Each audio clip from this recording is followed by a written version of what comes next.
아시겠지만 이 비상계엄에도 불구하고 이 당 지지율이 윤 대통령 지지율이 상승하면서 견인돼서 이제 끌어올려가는 측면이 있다 보니까 국민의힘의 행보가 또 윤 대통령하고 밀착하는 그런 부분이 있습니다. 근데 이것도 중도 관점에서 보면 약간 헷갈리는 부분인데 오늘 오전 11시에 국민의힘 투톱 권영세 비대위원장, 권성동 원내대표 서울 구치소를 가죠. 윤 대통령 접견을 했습니다. 이건 이제 당 지도부 면회입니다. 이 권성동 원내대표는 이게 개인 차원에서 가는 거다라고 얘기를 하지만 글쎄 이거는 해석하는 사람들은 또 그 반대로 해석하는 부분이 있어 보입니다. 또 그렇다 보니까 이런 논란에 대해서 정치가 아니라 인간의 도리로서 한 일이다. 그런데 이제 민주당 노정면 대변인은 국민을 바보로 여기냐 또 이렇게 비판을 합니다. 또 당 내부에서도 사실 쓴소리가 나오고 있습니다. 조직 부총장인 김재섭 의원, 젊은 의원이죠. 인간적 도리를 왜 굳이 또 이런 방식으로 표현해야 되느냐. 그러면서 이 과거에 발목 잡히면 안 되고 미래를 위한 혁신 경쟁에 뛰어들어야 한다. 박지원 민주당 의원도 여기에 또 손가락을 얹었습니다. 번거롭게 면회 다니지 말고 국민의힘 당사를 서울 구치소로 이사하는 게 어떠냐. 김경진 의원님. 네. 이사하면 어떻습니까? 아니, 그럼 박 전 대표님이 조금 과한 말씀이시고요. 아니, 저는 김재섭 의원 말씀도 사리에 맞고 또 오늘 면회 간 것도 그건 인도적으로 인간적인 관계에서 갈 수가 있잖아요. 보면 잘못한 건 잘못한 거고 또 어쨌든 인간적으로 안쓰러운 건 안쓰러운 거고 가서 위로나 위문을 해드리는 건 또 그렇게 하는 거고 근데 그거하고 상관없이 대한민국의 이제 헌법 질서라든지 또 대한민국 미래에 대해서 고민해야 될 부분은 고민해야 되는 거고 그렇게 하는 거죠. 근데 이제 김재섭 의원 말씀이 조금 뼈아픈 건 뭐냐면 현직에 있을 때 좀 직원도 하시고 뭐 현직에 있을 때 제대로 된 말씀을 하셔서 이런 대형 사고가 안 나도록 했으면 좋지 않았겠냐. 그 김재섭 의원 말씀도 정당한 말씀이죠. 자, 우리 장현주 부위원장은 어떻게 봐요? 글쎄요. 저는 뭐 인간적인 도리 이걸 계속 강조하시는 걸 보니까 본인들도 가시면서 조금 찜찜한 게 있는 것 같다라는 생각은 들어요. 그렇기 때문에 자꾸 인간적인 뭐 개인적인 인연 이런 걸 자꾸 강조하면서 그래서 가는 거다라고는 하는데 문제는 정치인의 말과 행동은 본인의 의도와 다르게 국민들에게 비춰지는 게 어떤 측면으로 비춰지냐 이게 더 중요하거든요. 국민들이 보시기에는 뭐 인간적인 도리, 개인적인 뭐 의리 이런 거로 가는 것도 있겠지만 국민의힘의 투톱이 가는 거로 보이는 거거든요. 네네. 국민의힘 원내대표와 그리고 비대위원장이 대통령을 면회를 간다. 이렇게 지금 받아들여지기 때문에 문제인 것이고 지금은 뭐 어느 정도 전략적으로도 뭐 면회를 가는 것이 낫다라고 판단을 한 건지 모르겠어요. 뭐 동의하기는 어렵지만. 그런데 중요한 건 저는 국민의힘도 선택해야 될 때가 올 거라고 곧 온다고 생각해요. 이제 탄핵 국면이 막바지로 가고 조기 대선의 가능성이 좀 더 확실해지게 되면 국민의힘도 윤석열 대통령과의 관계를 어떻게 해야 될지 국민들께 보여드려야 될 때가 오거든요. 그때 선택을 해야 될 때가 올 거고 그때 너무 많은 부담을 갖지 않으시려면 너무 멀리 가지는 말으셨으면 하는 바람을 드리겠습니다. 박근혜 전 대통령이 과거에 탄핵되고 구속됐을 때 면회를 시도했던 당시에 보수정당 그때는 뭐 미래통합당이었나요? 의원은 조원진 의원 한 명밖에 없었어요. 지금 떠드시는 분들 아무도 그때 면회 신청했다는 얘기를 못 봤어요. 박근혜 전 대통령한테는 인간적인 뭐가 없었나 보죠.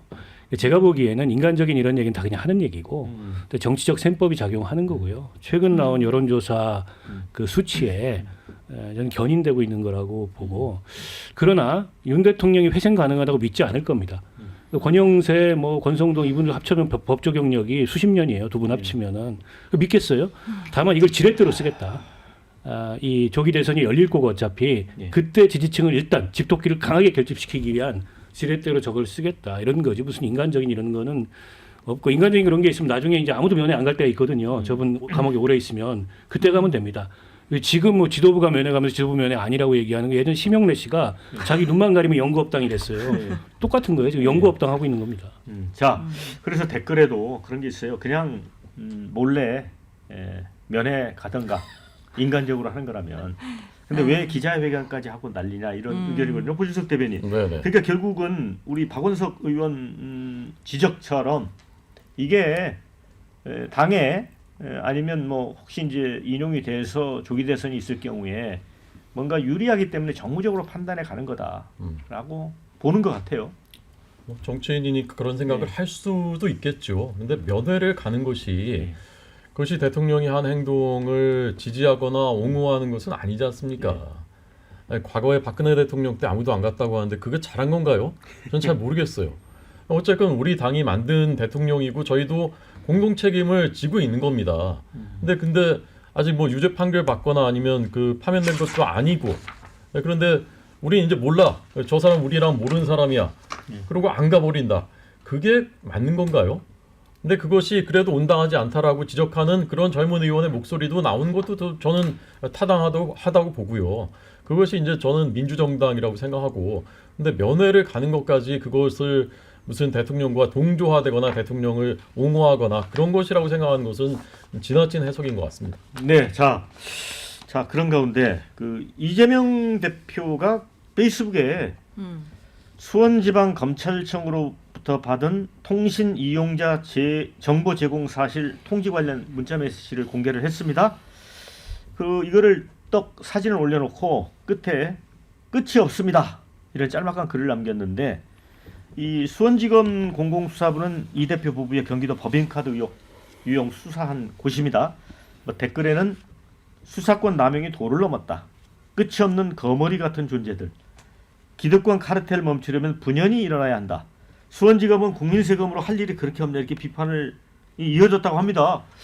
김균 의원님, 이런 문자 통지는 어떻게 보세요? 여기에 끝이 없습니다. 이렇게 이재명 대표가 이제 약간 피해자인 듯한 느낌을 준 거죠. 본인이 끝없는 비리를 저질러서 끝없이 수사를 받고 있고 끝없이 재판에 회부돼 있고 끝없이 지지자들과 국민을 현혹시키고 있고 거기에 끝없이 일부 국민들이 넘어가고 있고 그런 상황으로 봐야죠. 그럼 끝없는 뻔뻔함이죠. 올리지 말았어야 된다는 얘기인데 우리 장현주 변호사가 네. 좀 변호를 해야 될 것 같습니다. 글쎄요. 그러니까 이재명 대표는 이미 윤석열 정부가 들어오고 나서부터 2년 반 넘는 기간 동안 수사를 당하고 그리고 지금 현재 기소까지 돼서 재판까지 계속 받고 있는 상황이잖아요. 그럼에도 또 이런 문자가 왔다라는 거는 또 뭔가 이재명 대표 무슨 수사인지는 모르겠어요, 정확하게. 뭐 이재명 대표를 수사한 건지 아니면 주변인들을 수사하다가 뭐 전화번호 그 통신 기록에서 전화번호가 나와서 그 전화번호가 누군지를 따지기 위해서 이재명 대표의 전화번호를 뭐 기본 정보를 조회한 건지 뭐 여기까지는 알 수는 없겠지만 어쨌든 이재명 대표 또는 그 대표의 측근들에 대한 수사가 아직까지도 계속되는 것 아니냐라는 생각을 할 수밖에 없는 지점이거든요. 이걸 굳이 이 시점에 올린 건 저는 이런 부분이 있는 것 같아요. 지금 국민의힘에서도 계속해서 이재명 대표를 정치 공세하면서 뭐 마치 대통령이 된 것처럼 행동한다, 뭐 대통령 놀이한다, 뭐 이렇게 비판 많이 했었거든요. 근데 현실은 그렇지 않다는 거예요. 그리고 이재명 대표는 대통령 놀이를 하고 싶은 마음도 없고 지금 뭐 조기 대선이 확실해진 상황도 아니기 때문에 그런 상황이 아니라는 겁니다. 오히려 이재명 대표는 아직까지도 정치적인 탄압일 수 있는 이런 수사를 계속해서 받아오거나 또는 측근들이 이런 수사를 받고 있는 지경에 빠져 있다라는 걸 보여줌으로써 본인이 뭐 조기 대선 국면에서 들떠서 대통령 놀이하고 이런 거 전혀 아니고 본인이 경제와 민생을 통해서 야당 대표로서 할 수 있는 걸 하고 있는 것뿐이다라는 걸 좀 강변하고 있다 이렇게 봐야겠습니다. 박원석 의원님, 예. 근데 어찌 보면 지금 이재명 대표가 이제 경제 문제 이슈하면서 우클릭 행보를 하고 있는데 또 이런 걸 페이스북에 올려가지고 오히려 역효과나는 거 아니에요? 글쎄요, 그게 뭐 역효과까지 직접적으로 안 날 텐데 저는 본인 수사 재판 문제에 대해서는 법률적으로 법정에서 적극적으로 방어하는 건 하되 정치적으로는 진인사 대천명해야 된다. 그거 바꿀 수가 없어요. 그걸 무슨 이슈 파이팅을 하거나 예를 들어서 정치적 수단을 동원해서 재판을 연기시키거나 불가능해졌습니다.